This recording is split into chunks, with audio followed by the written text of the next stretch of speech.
Aman. Terima kasih atas kesempatan yang diberikan. Salam sejahtera untuk semuanya. Saya mewakili Puskakom, Pusat Kajian Komunikasi.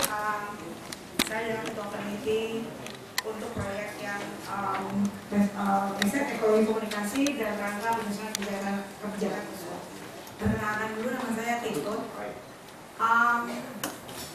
Jadi kami bulan April sampai Mei kami pergi ke 9 desa dari 3 kabupaten yang termasuk wilayah 3T, Tertinggal, Terpencil, dan Terluar.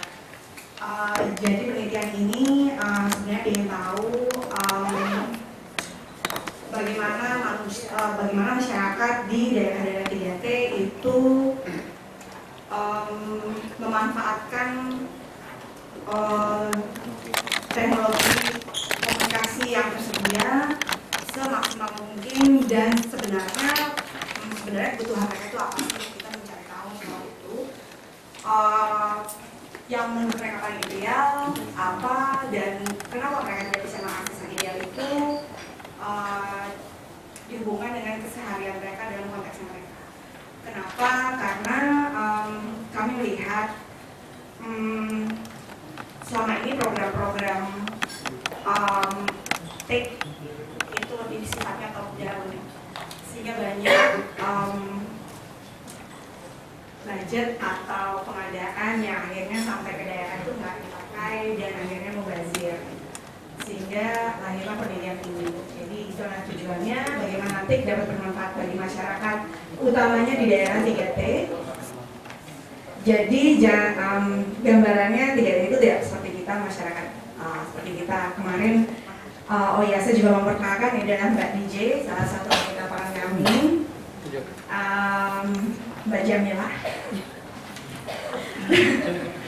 Yang kemarin misalnya melihat sendiri, menyaksikan sendiri bagaimana masyarakat di daerah yang 3T ini di beberapa desa itu bahkan untuk mengakses, misalnya mau mengakses sinyal itu harus naik ke yang namanya bukit sinyal, naik di pohon, harus jalan menanjak 12 km, udah jauh-jauh belum tentu dapat sinyal kuat, dan pohonnya itu paling tinggi. Kalau dilihat dari jauh, bukit itu satu pohon itu memang paling tinggi, misalnya seperti itu. Jadi memang ini dilihat manfaat bagi masyarakat dalam konteks keseharian mereka. Kami juga mau memetakan apa kendala masyarakat dalam memanfaatkan TIK. Metode yang kami pakai adalah kami melakukan pemetaan sosial, karena kami percaya TIK ini tidak hanya masalah komunikasi atau infrastruktur, tapi juga terkait dengan banyak hal yang lain, misalnya jalan, transportasi di desa Mbak yang cuma ada ojek itu cuma ada 4 atau 6 ojek. Jadi kalaupun mau pakai ojek pun untuk ke bukit atau ke tempat yang ada sinyalnya pun mesti gantian, misalnya seperti itu. Juga ada fokus group discussion, ada pengamatan, dan juga yang terakhir survei. Responden atau subjek penelitian yang kami pilih itu adalah pencari nafkah, baik perempuan maupun laki-laki, tokoh masyarakat dari pemerintahan, tokoh agama, tokoh adat, guru dan siswa. Kenapa? Karena juga misalnya ketika saya diskusi dengan BP2DK misalnya, mereka untuk mensosialisasikan TIK itu juga perlu yang namanya pemimpin. Jadi pemimpin nggak harus selalu camat, nggak harus kepala desa. Kadang-kadang mereka dipercaya pada pemimpin adat misalnya, guru dan siswa. Terima kasih. Nah, ini adalah daerah yang kami kunjungi. Ada Kabupaten Malinau, desanya ada 3. Di Seram Utara Barat juga ada 3 desa. Di Timur Tengah Utara juga ada 3 desa. Di desa ini setiap desanya itu mewakili mata pencaharian. Jadi ada desa nelayan, ada kehutanan, dan ada agraris. Kenapa? Karena mereka karakternya beda. Kayak di kehutanan itu kan tidak menetap, mereka ladang berpindah, bisa juga kelapa sawit seperti itu.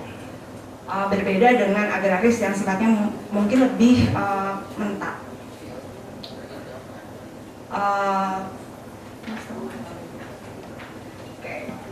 Nah, ini adalah hasil atau temuan pokok kami.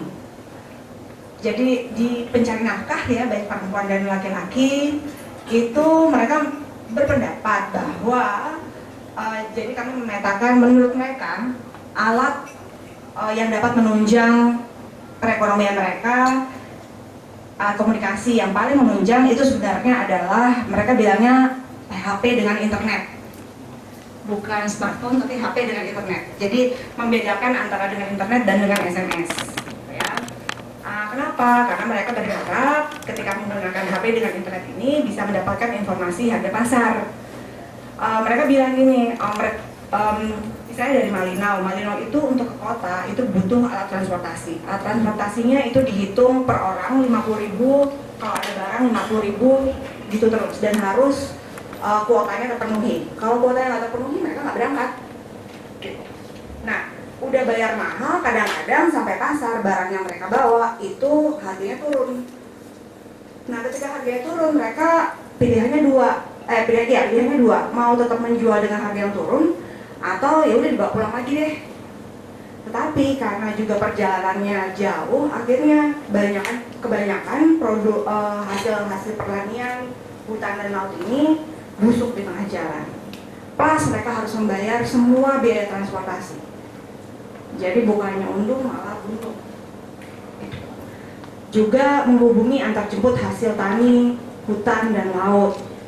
Sebenarnya ada lagi yang saya tambahkan di situ adalah ketika misalnya mereka yang bekerja di hutan itu mengalami kecelakaan, mereka nggak tahu mesti menghubungi ke siapa.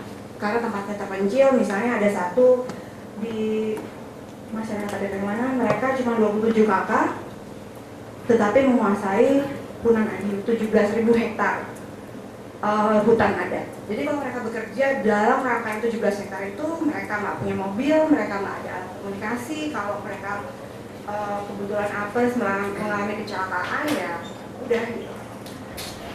Ya, jadi masalah yang dihadapi itu karena nggak ada sinyal, nggak ada apa yang mereka pikirkan paling ideal itu, alat komunikasi yang paling ideal itu nggak bisa bekerja dengan baik karena nggak ada sinyal.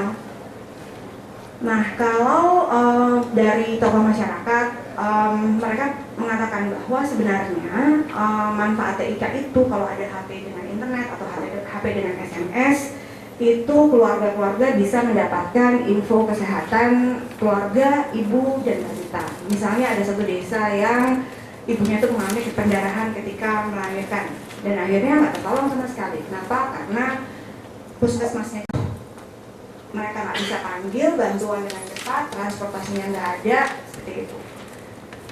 Nah, itu dia kesulitannya menghubungi petugas kesehatan, ambulans, menyampaikan kabar darurat. Apalagi sekolah, itu biasanya sekolah yang ada di lokal itu hanya sampai tingkat SD. Anak-anak mereka kos. Sebenarnya kebayang nggak sih kalau misalnya saya ngirim anak saya jauh dan mereka sakit, itu susah sekali karena ketiadaan TIK ini. Nah, untuk guru dan siswa, manfaat TIK itu satu, guru bisa mengakses update info tidak hanya untuk kepegawaian tapi juga belajar mengajar. Ada data yang tidak masuk di situ. Guru-guru di tempat 3T ini sebenarnya guru-guru teladan. Kenapa? Karena bahkan mereka berusaha mengikuti kurikulum nasional yang berbasis siswa aktif. Artinya siswa mencari sendiri dari internet. Dan karena di desa nggak ada, tapi mereka memaksakan karena mau ikut kurikulum yang di pusat, akhirnya kadang-kadang ada satu desa yang malah meliburkan muridnya supaya muridnya bisa ke kota dulu cari data, baru balik lagi bawa ke sekolah. Segitunya mereka mau mengikuti peraturan atau policy yang ada di pusat gitu ya, sampai itu kondisi yang harus mereka hadapi.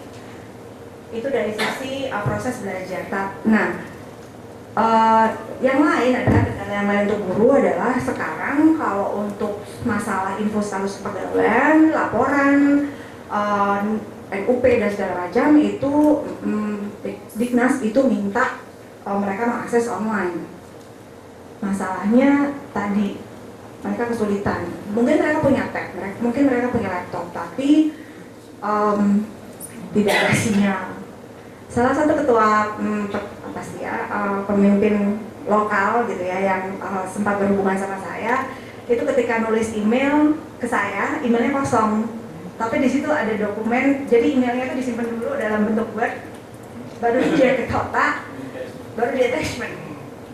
Jadi itu taktikalnya mereka, gimana caranya mereka tetap nulis email, nulis dulu di rumah, besoknya kalau ada waktu ke kota, kalau ada uang ke kota, baru ke warnet untuk mengattach email yang sudah ditulis sepanjang 3 atau 4 halaman. Seperti itu. Nah, murid-murid juga gitu, karena akhirnya mereka terkendala mendapatkan info atau bahan ajar atau informasi yang dibutuhkan. Sehingga, nah, rekomendasi kami terkait pelaksanaan riset, ini terkait dengan pelaksanaan risetnya. Kami merekomendasikan kepada pihak-pihak yang terkait, misalnya yang pertama adalah penyusunan kebijakan. Sebaiknya kebijakan itu dibuat berdasarkan evidence-based policy. Jadi misalnya di sana itu ada mobil emplik ya, yang program sebelumnya ya Pak Menteri ya. Ada di satu desa yang mobilnya itu belum tersentuh sama sekali. Kenapa? Karena kepala desanya bahkan nggak tahu itu siapa yang mengirim. Bapak desa ini juga nggak tahu bagaimana menggunakannya.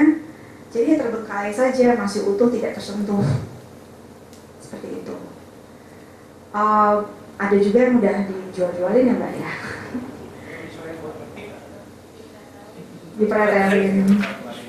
Iya, dipretelin, akhirnya dijual dan rusak, nganggur. Mereka bahkan nggak tahu bagaimana ini benda apa, gimana cara makainya, nggak ada pendampingan. Jadi rekomendasi kami yang pertama adalah sebaiknya kebijakan disusun berdasarkan data yang ada di bukan top down tapi ngeliatnya dari bawah. Yang kedua adalah implementasi kebijakannya, melaksanakan pembangunan mengacu pada strategi yang disusun kebijakan berdasarkan hasil riset. Jadi riset itu ya bukan hanya untuk riset tapi sebagai monitoring juga dan sebagai pengembangan policy-nya itu sendiri. Yang ketiga, karena tadi sifatnya monitoring, artinya riset itu ya sifatnya sebaiknya berkala. Untuk ini mungkin perlu dipikirkan adanya budget khusus ya setiap tahunnya dalam tahun anggaran untuk memonitor policy yang sudah ada, kebijakan hasilnya seperti apa, dampaknya seperti apa yang harus dirubah dan lain sebagainya. Harapan kami adalah Kemenkominfo memiliki kebijakan di internal dan kerjasama multi stakeholder.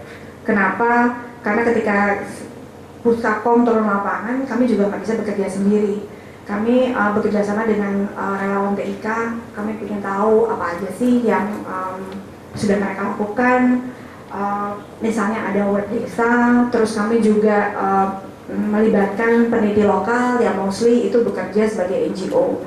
Misalnya yang di PTU ya, bahkan Pak Hiro ini sudah membuat kebijakan menggunakan internet untuk memasarkan bibit jagung untuk para petani. Jadi buat kami multi stakeholder itu membuat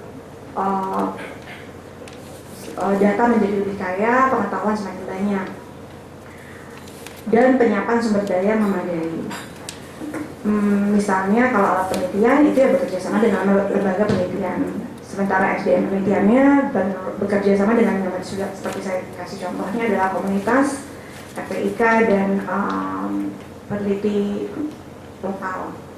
Nah, dana penelitian itu bekerjasama dengan pemangku kebijakan, tapi kemarin kalau boleh curhat sedikit, kami kesulitan tuh Pak, soal jadi maunya cepat, kita maunya cepat selesai, tapi dana nggak bisa dikeluarkan serentak untuk 3 wilayah. Jadi kami harus nunggu yang peneliti pertama, tim pertama pulang dulu, kami nulis laporan, duit keluar, baru kami bisa menjalankan. Jadi dari lubang tutup lubang sampai selesai, dan itu rasanya gimana gitu. Berapa? Kemarin untuk satu wilayah itu sekitar 200. Enggak, 3 wilayah itu 200. Karena satu wilayah itu 60 sampai 70 juta. 3 wilayah itu ya 200. Iya. Tetapi kemarin kenapa ya? Mungkin karena itu tadi Pak, rekomendasi kami yang ketiga, karena mungkin budgetnya juga untuk risetnya tidak diplot sebagai anggaran tetap dalam RAP tahunan, sehingga ya dari mana-mana dananya agak tersendat di situ. Sehingga itu kenapa kami mengajukan usul yang ke C. Itu 2016 berarti tahu APBN kan 2016 kan? Kemarin kan kami pakai tahun anggaran 2015. Betul, kan 2015. Iya. Kan 2015 itu gini ya, 2015 kalau mau pakai APBN itu nggak gampang karena biasanya itu udah plot-plot dan sebagainya. Tapi 2016 itu sudah lebih terbuka. Artinya 2015 dirubah pola penyiapan APBN. Jadi tolong bicara sama kalau nggak di tempat PPI, di tempat bank. Yang penting di Kominfo ada alokasi dana berapa miliar per season. Nanti bahwa keluarnya lewat PPI boleh, bagi saya lewat PPI boleh, lewat bank boleh, nggak ada masalah. Yang penting hasilnya ada. Tolong cek nanti sama siapa ini Pak Ismail? Kemarin sama Pak Ismail, Pak Wayan, Pak Lesi. Ya, tolong kasih. Oh ya, kalau boleh, saya jawabin benar kemarin ICT Watch sudah chip in Pak akhirnya. Iya. Karena boleh tapi nggak harus. Kami ingin benar-benar kemarin tuh kami bahkan harus memadatkan waktu yang harusnya 2 minggu jadi cuma 10 hari. Seperti itu. Terpaksa kan harus dipilih-pilih daerah yang. Kalau yang paling bagus dulu sama-sama PPI di Direktorat Kasus Pak Ismail dengan Pak Wayan. Pak itu BPTI. BPTI itu nanti yang eksekusi. Siapkan untuk keperluan 2016 berapa. Mungkin kita nggak hanya dengan Puskapom UI, mungkin kita ada beberapa, karena kalau maaf ya, dengan hanya Puskapom UI nunggu juga karena terbatasan nanti lama juga. Ya Pak, kami justru tidak menyarankan hanya ke satu kan, makanya tadi multi stakeholder karena justru perlu perkaya. Nah, ini adalah rekomendasi kedua terkait kebijakan TIK.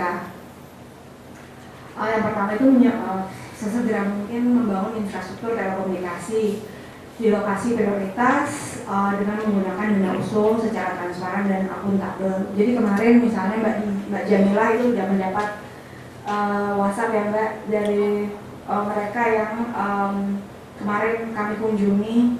Mereka kapan dong kami dapat sinyal gitu. Saya udah beli HP loh, jangan sampai kami beli HP sia-sia misalnya. Karena memang ketika kami datang mereka berharap betul mereka bisa memperoleh koneksi internet. Yang kedua, memfasilitasi pengembangan aplikasi dan teknologi tepat guna dari mitra swasta maupun komunitas berdasarkan prioritas kebutuhan real masyarakat. Kemarin misalnya Puskapom itu mengusulkan panic button sebagai aplikasi yang sederhana. Lalu yang ketiga, mengembangkan dialog dan diskusi multi stakeholder yang inklusif, diskusi yang banyak untuk mendorong tata kelola TIK yang transparan, akuntabel dan profesional. Ini adalah terkait aplikasi dan teknologi, mungkin nggak usah. Kalau saya cuma bantuin sih sebenarnya kalau yang aplikasi dan teknologi ini kami cuma mencoba beberapa rancangan, bisa next lagi Mas. beberapa. Jadi kami hanya mencoba menerjemahkan apa yang hasil temuannya dari teman-teman Puska. Terus kami buat beberapa konsep ini juga sudah kami dorong ke Pak Direktur Jalan PPI. Beberapa konsep bagaimana suatu desa jika tanpa internet atau tanpa sinyal, bisa next lagi masih beberapa model saja. Ini juga bagaimana mereka bisa mencari. Jadi ada beberapa model, misalnya mereka mendapatkan informasi tentang harga pasar, tetapi tanpa perlu harus ada sinyal terlebih dahulu. Kita buat beberapa model. Bisa next lagi misalnya. Juga untuk aplikasi yang laut, kita buat karena bagaimana mereka di tengah laut tanpa ada sinyal atau mereka perlu informasi yang terkait dengan SOS dan segala macam. Kita buat beberapa model, dan model-model ini adalah berdasarkan dari teknologi yang existing, tetapi memang challenge-nya adalah bahwa di sunnah kebijakan itu belum comply dengan teknologi tersebut, misalnya bicara pemberitaan dan segala macam. Dan kita juga lihat tadi beberapa, misalnya kita balik lagi ke soal yang buat di desa tadi di slide sebelumnya. Nah, beberapa konsep-konsep ini juga yang kemudian beberapa konsep ini yang kemudian juga secara teknologi juga yang ternyata sudah bisa dideploy sama teman-teman dari pengembang Raspberry. Makanya teman-teman kami berbanyak dengan teman-teman pengembang Raspberry juga teknologi ini sangat mungkin dan sangat bisa dideploy. Jadi ya kalau misalnya kayak ini, idenya adalah tidak perlu ada sementara tidak perlu ada sinyal, tapi yang penting ada satu satelit VISAT saja di satu kelurahan misalnya, dan kemudian mereka membuat WAVE sebagai local loop-nya, dan itu mereka bisa share apakah informasi, apakah sampai tombol SOS dan segala macam, itu sudah sebenarnya bisa di-deploy. Memang sekali lagi tantangannya adalah pada level policy dan kebijakan. Kalau sudah teknologi sebenarnya konsep-konsep ini di beberapa titik sudah sangat mungkin dilakukan. Gitu. Iya, teman-teman semuanya. Kemarin saya mewakili Puskakom untuk dalam satu rapat untuk menindaklanjuti yang kemarin penelitian oleh Puskakom. Ketika saya lihat untuk yang boleh sebutnya ya, untuk 3 desa broadband misalnya. Ada Pak Menteri, itu untuk persiapan juga Agustus. Misalnya ada pengadaan itu yang diadakan adalah misalnya laptop 5, PC 3, router 2, TV besar. Dan saya nggak lihat adanya genset misalnya atau solar panel. Padahal di 9 desa yang kami datangi, dan itu dari desa yang benar-benar membutuhkan koneksi internet, itu mereka masih pakai genset. Listrik hanya nyala dari jam 6 sampai jam 9. Kalau lebih dari itu mereka harus beli solar yang kadang-kadang nggak ada di desa itu. Jadi mereka harus pergi ke desa yang lain, pakai transportasi yang susah gitu. Jadi kemarin saya mengusulkan gimana kalau dimasukkan juga misalnya genset dan solar panel. Jadi itu dia tadi yang kenapa kami merekomendasikan evidence based policy supaya nggak mubazir ketika sampai sana mau dicari pakai apa laptopnya seperti itu, dan yakin nggak bahwa bandwidth internetnya cukup untuk menyalakan laptop, untuk melakukan koneksi internet dengan laptop misalnya seperti itu. Terus juga kita tidak bisa melihat yang di pusat bahwa desa-desa itu seperti desa-desa itu aja gitu. Kemarin di salah satu desa yang ada sebagian listrik tapi nggak ada listriknya itu di Manau. Jadi ada konflik politik juga gitu. Ketika bupatinya ngambek, ya semua dipasang gitu. Tiang listrik dipasang, gardu listrik ada, tapi nggak dialirin sama listriknya. Jadi seolah-olah dari luar, udah ada tiang listriknya ya, udah ada lampu jalan ya, tapi ada BTS juga tapi nggak jalan gitu karena ada masalah politik, konflik, dan akhirnya ya cuma dipasang, nggak dialirin gitu. Dan akhirnya masyarakatnya yang kita dari atas dari pusat ngeliatnya udah ada kok, udah dipasang, tapi ternyata nggak jalan sama sekali, dan mereka yang akhirnya kena getahnya. Jadi itu sebabnya kenapa dari awal kenapa kami memilih untuk melakukan ekologi komunikasi ini, agar sifatnya tidak hanya top down, tapi kita melihat dari bawah kondisi mereka seperti apa, sehingga kita bisa menghasilkan kebijakan yang seperti ini, melakukan pengadaan yang cocok buat kita dan juga menjalin hubungan dengan siapa yang lebih patut atau memang benar-benar mau memajukan masyarakat Indonesia. Sekian presentasi saya, semoga berkenan. Terima kasih. Ya, alat kami pakai Open BTS. Jadi kan sebenarnya polisinya di sini kan ada Open BTS pakai sinyal yang dikelola oleh operator, dan itu sebenarnya kalau pakai Open BTS pakai sinyalnya yang sudah dengan operator. Tapi kalau di daerah yang tidak ada sinyal sama sekali, maka Open BTS itu secara practically itu bisa sampai jarak sekitar 15 kilo, tapi kalau pakai 40 sampai 20-30 kilo. Dan kalau berdasarkan kami mencari seberapa jauh sebenarnya nelayan itu mencari ikan, itu masih dalam satu range-nya Open BTS yang diperkuat. Jadi tidak lebih dari 20-30 kilo berdasarkan kami mencari literatur berapa jauh nelayan itu pergi melaut mencari ikan. Tapi memang tantangannya kalau kita diskusi di Direktorat Jenderal KPI memang ada pembagian peraturan, maka challenge-nya adalah ya pemerintah pakai sinyal seluler, maka waktu itu kami coba tawarkan, Pak Ono berbuat tawarkan adalah mengapa tidak teknologi ini di-adopt sebagai bagian R&D-nya Telkomsel misalnya, kemudian Kominfo endorse, tapi itu komunikasinya pun berhenti, tidak terdorong buat. Ini kalau saya lihatnya ya, Open BTS atau apa ini bisa jadi komplement terhadap yang ada sekarang. Kalau polisinya dimenting, kalau saya bilang boleh, tapi cari ini operator yang sudah sekarang katakanlah established itu selama belum masuk ke situ, kalau menurut saya boleh-boleh aja. Contoh seperti RRI di perbatasan kan kami fokus di perbatasan Kalimantan. Sebenarnya RRI saya kasih ingin berkreasi selama 10 tahun. Karena apa? Nggak ada radio swasta yang ngomong sana orang fisiko soal bisnis. Tapi setelah 10 tahun saya balik lagi. Karena 10 tahun perkiraannya sudah akan ada radio swasta yang masuk ke sana. Karena udah berkembang pasar dan sebagainya. Tapi nanti kalau misalkan nggak masih belum mau perpanjang lagi aja, ini juga bisa dibuat begitu. Tidak boleh aja. Yang karena yang bisa saya pahami ada kegamangan sih sebenarnya di ya untuk break itu melakukan terobosan itu tadi, jadi mungkin perlu di ini saya tambahin mungkin ada peraturan dari saya atau saya pernah ada peraturan yang menyatakan bahwa Twitter itu tidak boleh terus sembarangan. Nah, jadi konsepnya seperti itu. Jadi kalau ada data 900 langsung si operator itu dari Twitter. Kayak gitu ya. Pasti kalau punya Open BTS dia tidak boleh menimbulkan Twitter friend. Ya itu masalahnya. Twitter friend maksudnya. Twitter itu tidak boleh karena dia menimbulkan Twitter friend. Jadi sekarang operator ya di sini kurang bagus pasang di sini di Twitter misalkan.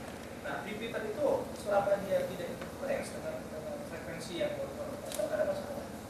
Banyak kok sekarang operator bahkan beli semacam Twitter yang dikontrol oleh operator itu di Twitter namanya. Vento apa namanya? Jadi masalah chipnya kan masalahnya kan Open BTS kan tidak dikontrol operator. Ya sekarang harus mau dikontrol operator. Bukan dikontrol lah, harus mau ada katakanlah interface dengan operator. Bisa kok ada masalah. Nah kalau operator Nah saya mau nggak? operator mau nggak itu aja. Kalau operator nggak mau, kalau ini dilihatnya sesuatu yang bagus buat negara, untuk kita harus mau kan sih. Oh operator ini masih butuh kita kok butuh izin. Semoga itu chip. Iya. Nah balik lagi gitu loh. Saya tuh kadang-kadang nggak harus pikir gitu loh. Perbedaan itu sebetulnya kenapa gitu yang ini bisa beda dengan saya kadang-kadang nggak itu. Kalau mau nggak, lo mau nggak? Nanti kalau mau sama-sama saya Kan radio operator kalau buntir. Radio operator kan. betul. Tahu sebenarnya operasi operator. Tahu operator itu konsepnya adalah bisnisnya nggak terganggu. Jadi gini, begitu ada opportunity dia akan masuk. Kita harus lepas, cabut. Begitu udah harusnya misalkan operator yang udah mau masuk, kan otomatis pelayan masyarakat juga mendapatkan manfaat. Sinyalnya ada dan lain sebagainya. Bedanya mungkin kalau ini karena ini swadaya masyarakat nggak bayar misalkan, yang akan bayar kan itu aja. Tapi kan kita akan mendapatkan kualitas yang bagus kalau kita bayar. Nah selama kita nanti pada akhirnya masyarakatnya nggak mau, ya itu so be it, gitu loh kita. Kenapa harus ini dah?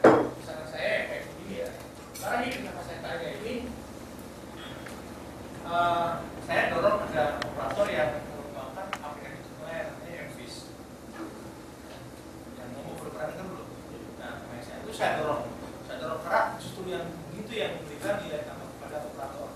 Pertama apa? Dia mendapatkan aplikasi tentang cuaca itu sampai 3 hari. Ombaknya seperti apa, hujan dan sebagainya. Yang pertama. Kedua, itu harus bisa dipakai di darat pada saat kabel seluler. Itu pesawat dia udah bisa apa? Tapi kan tidak jadi 2 hari udah tahu sebelum berangkat. Terus yang kedua, aplikasi tentang informasi plankton. Nelayan itu kan harusnya mendekati plankton. Kenapa? Karena ikan itu berada di sekitar plankton gitu. Itu aplikasi yang kedua. Dan itu nggak ada masalah, nggak ada kabel seluler karena menggunakan satelit, dia menggunakan GPS. Dan ada solar panel chargernya. Jadi pendekatan ekosistem.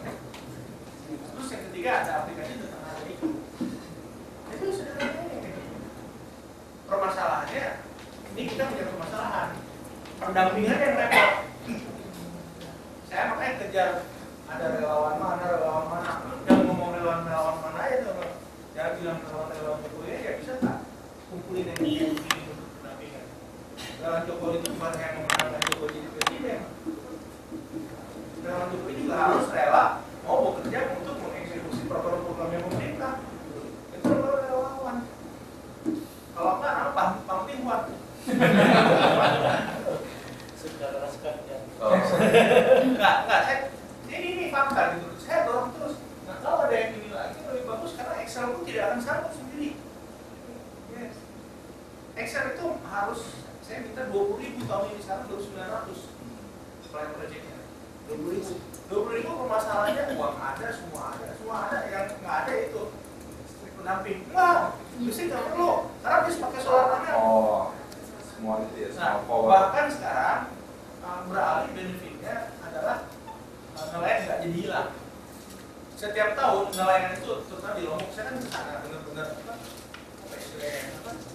mainlah ke kampung yang ngobrol sama ibu itu setiap tahun ada yang hilang termasuk. Sekarang nggak hilang karena apa? Di tengah laut dia bisa lihat daratan lewat pakai GPS. Oh, daratan sebelah sana, belum sana. Iya, tadi itu waktu mulai saya orang itu kita nggak tahu tuh daratan sebelah mana. Oh iya, nggak bintang kalau malam. Terusnya, jadi saya senang ada yang model-model seperti ini. Sebetulnya bisa kok masyarakat pada akhirnya sebagai negara tidak bisa memaksakan masyarakatnya harus membayar untuk kualitas tertentu. Dulu saya senang ada pilihan. Kalau lagi masyarakat yang mengatakan ada oh ini open BTS, nggak apa-apa deh, resep-resep juga yang nggak apa-apa, yang penting nggak bayar, coba gitu. Coba. Iya, selama tidak dijual ya. Artinya kenapa operator diberi izin? Harus ada izin. Karena perlindungan konsumen. Kalau misalkan ini keras-keras suaranya kadang-kadang ada, kadang-kadang enggak. Ya nggak bayar kok, gratis kok, ya apa-apa. Kalau saran saya cari benar-benar saya bikin kayak begitu. Bikin beberapa 10, 20, 30. Kalau misalnya aturan bisa dicari Pak dan Saudara mau nggak atau nggak itu? Ayo jangan begini, jangan mutaharang ya kayak gitu aja. Payung hukumnya dibikin dulu aja. Payung hukum di sebelahnya tutup. Payung hukumnya kita beli ya, kita buka.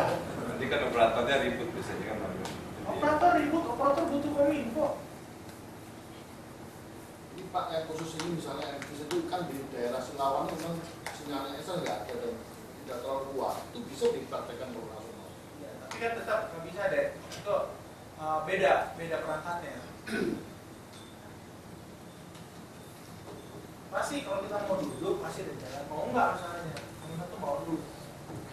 Kalau dari teman-teman sih ya, bahkan sampai waktu itu pengembang open BTS yang dari asli negara artinya ada Endaga, terus juga itu sudah sempat duduk sama Pak Ono, sama Pak Ismail, sama Pak Marvel, dan juga pernah diskusi juga dengan Telkomsel. Yaitu tadi Ci, bahwa ini ada pagar yang kemudian ini enaknya diapain ya pagarnya itu tadi, karena ya itu tadi apa repeaternya, apakah sinyal itu. Jadi kalau memang secara kebijakan itu bisa khusus di daerah yang memang belum ada operator ya kenapa anda dipasang itu kan yang kita pengen dorong sebenarnya. Saya dulu terima kasih selama belum di daerah yang nggak ada sinyal. Tapi nanti kalau operator mau masuk silakan. Kalau menurut saya kompetisinya di situ. Ya. Itu sampai mungkin nambahin sampai kalau di Malino mereka mengajukan surat permohonan kepada Kemenkominfo untuk penambahan BTS. Malinonya di desa apa? Kecamatannya?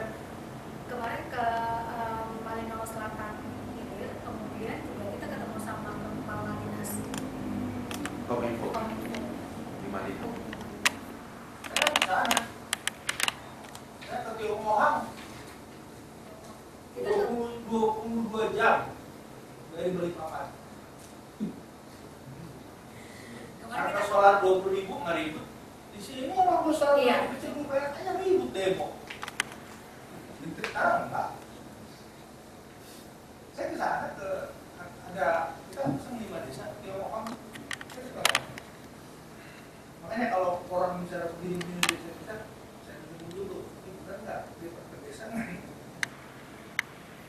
Tapi menariknya sebetulnya kita kalau misalnya di Malino itu mereka bupatinya mereka punya kebijakan tentang gerakan desa mandiri. Setiap desa itu mereka mempunyai dana desa sekitar 1,3 M untuk mengelola dana desa.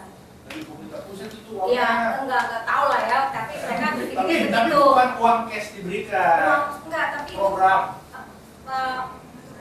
menggarap sendiri, jadi pakai musrembang segala macam. Nah, mereka berpikir bahwa sebetulnya mereka punya uang, mereka mau beli. Jadi kalau misalnya ada BTS atau ada apapun, mereka sangat ya nggak masalah untuk membayar gitu.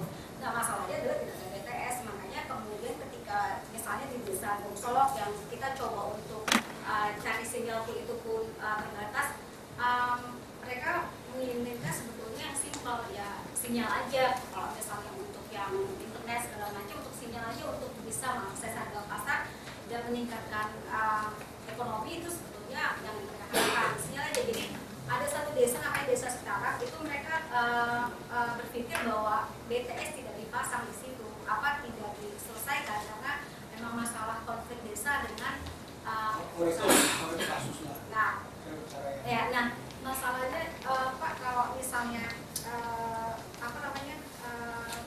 kan bukan hanya para pencari nafkah, tetapi sebetulnya adalah siswa-siswa dan kebanyakan juga misalnya dari desa itu mereka nggak akan bertahan lama di situ karena masalah sinyal. Jadi setiap minggu baru datang gitu. Jadi sebetulnya efek sinyal itu sangat berpengaruh terhadap seluruh level kesejahteraan seluruh aspek masyarakat. Nah, kalau seandainya sinyal, mereka sih mengharapkan sebetulnya kalau ada sinyal, ya itu mungkin bisa menjadi penggiat selain ekonomi juga kemudian ini dah praktisinya ketemu lagi tuh Pak Ismail, Pak Marvel, siapa yang wakilin Almono, siapa sama operator panggil duduk ngobrolnya di depan saya gitu. Jadi bisa ini ya, biar pasti lah.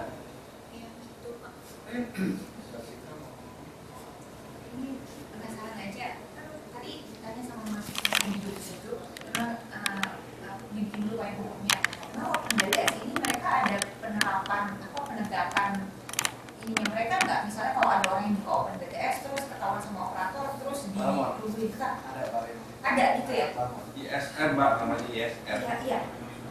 Dan mereka beneran bilang nggak boleh ini. Kan bayar, operator bayar frekuensi.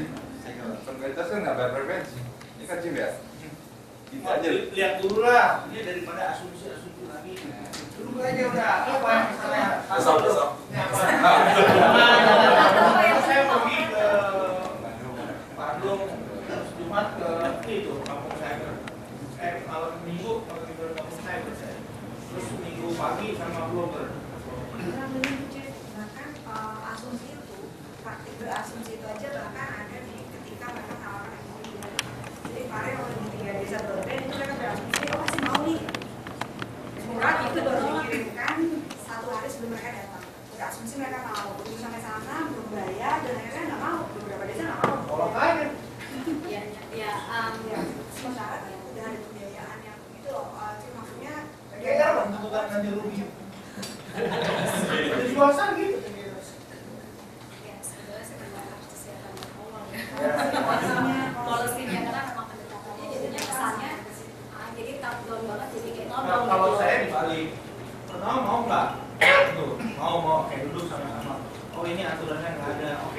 dulu aturannya di mana.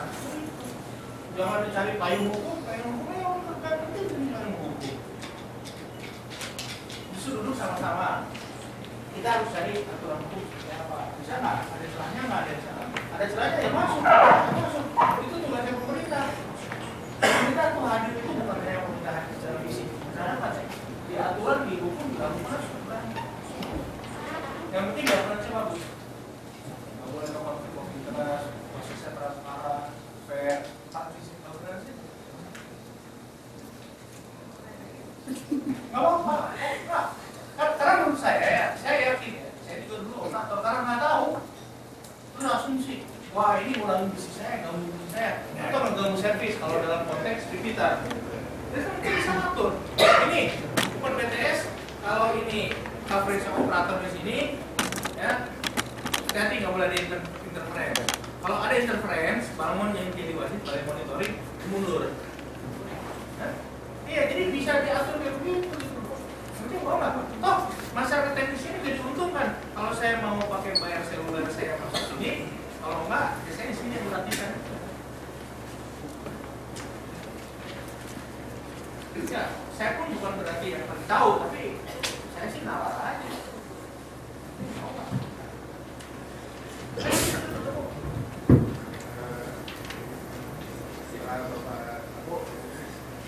Minggu depan saya praktis ada.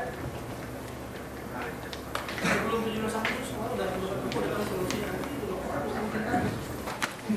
Oke, tepuk tangan semuanya. Ini chief baru sekarang kita punya chief yang bisa kasih keputusan di tempat kelas. Udah nggak usah bahas, yang kemarin nggak usah dibahas ya. Oke, Pak itu mudah-mudahan ini jadi solusi kita bersama ya.